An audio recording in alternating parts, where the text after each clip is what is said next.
The Violence Against Persons Prohibition Act, which was passed into law in 2015, is one remarkable piece of legislation that seeks to protect vulnerable women and girls against any form of violence in Nigeria.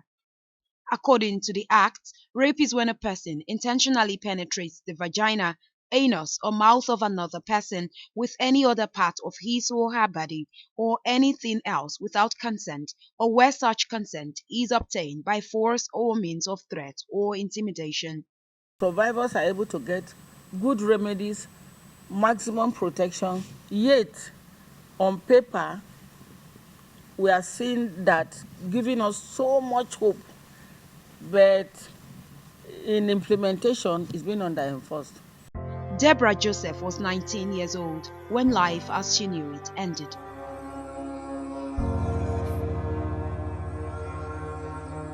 It was a painful experience, she recalled as she narrated being raped by her then boyfriend, someone she trusted in a space which she assumed was safe.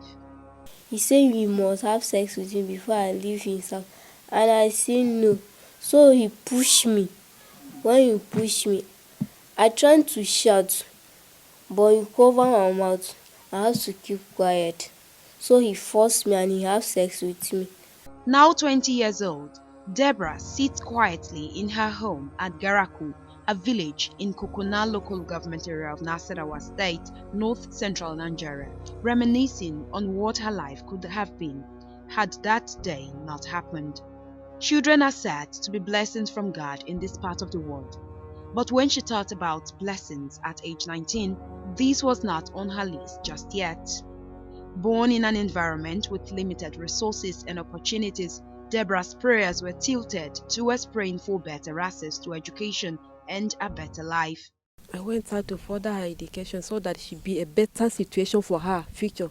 Deborah's story brings to mind the dangers and vulnerability young girls and women are subjected to, especially in a system that does little or nothing to protect the vulnerable.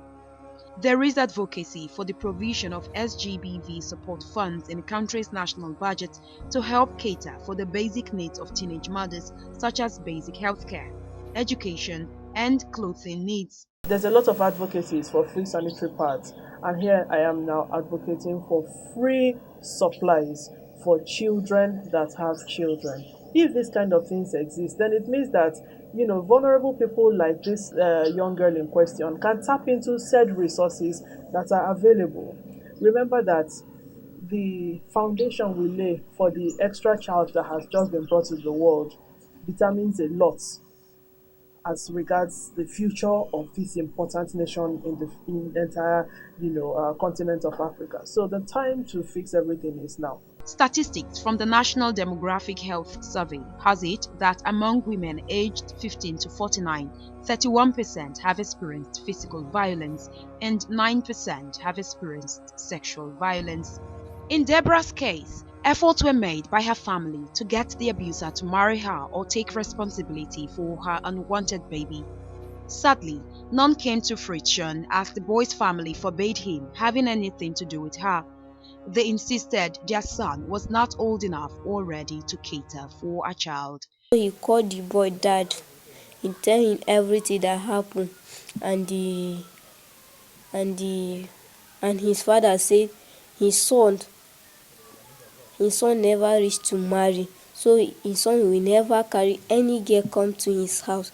Poverty, ignorance, and illiteracy has been identified as some of the major contributing factors to the prevalence of rape, leading to teenage and unwanted pregnancies. For Deborah, she still holds dreams of pursuing her education career for her future and that of her child. She needs the support of the government, NGOs, and well-meaning individuals. Osawona Me Ibizubi, ITV News, Abuja.